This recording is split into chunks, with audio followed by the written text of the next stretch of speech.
ডিসেম্বরে অনুষ্ঠিত হতে পারে জাতীয় সংসদ নির্বাচন। বিএনপির সাথে বৈঠকে এমনই ইঙ্গিত দিয়েছেন প্রধান উপদেষ্টা ডক্টর মোহাম্মদ ইউনূস। সে লক্ষ্যে এ মাসে ঘোষিত হতে পারে নির্বাচনী রোডম্যাপ। বৈঠক শেষে একথা জানিয়েছেন বিএনপির মহাসচিব মির্জা ফখরুল ইসলাম আলমগীর। বলেন, তার আগে স্থানীয় সরকার নির্বাচনে একমত নয় বিএনপি। প্রধান উপদেষ্টা ডক্টর ইউনূসের সাথে সোমবার সন্ধ্যা ৬টা থেকে প্রায় ১.৫ ঘন্টা বৈঠক করে বিএনপি। উপস্থিত ছিলেন দলটির মহাসচিব মির্জা ফখরুল ইসলাম আলমগীর সহ সিনিয়র নেতারা। আলোচনা শেষে মির্জা ফখরুল ইসলাম জানান, ডিসেম্বরে নির্বাচনের আশ্বাস দিয়েছেন প্রধান উপদেষ্টা। তার আগে স্থানীয় সরকার নির্বাচনে একমত নয় বিএনপি।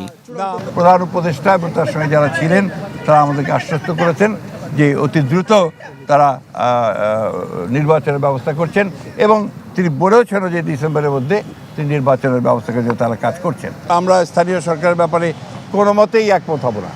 আমরা খুব পরিষ্কার করে আগেও বলেছি, এখনও বলছি যে জাতীয় সরকারের আগে কোনো নির্বাচন হবে না। এদিকে ফরেন সার্ভিস একাডেমিতে প্রধান উপদেষ্টার প্রেস সচিব বলেন, সবার সাথে আলোচনা করেই ভোটের বিষয়ে চূড়ান্ত সিদ্ধান্ত নেওয়া হবে। জানান, অপারেশন ডেভিল হান্টে নিরাপরাধ কেউ যাতে হয়রানির শিকার না হয় সে বিষয়ে সতর্ক সরকার।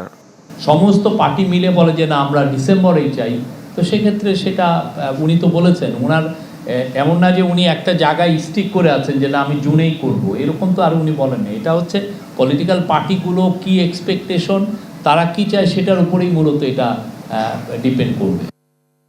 এ মাসের মাঝামাঝিতেই নির্বাচনী রোডম্যাপের ঘোষণা নিয়ে বিএনপির প্রতিনিধি দলের সাথে বৈঠকে আলোচনা হয়।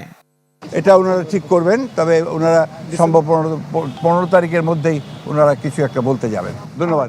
মাহফুজ কামাল, চ্যানেল 24, ঢাকা।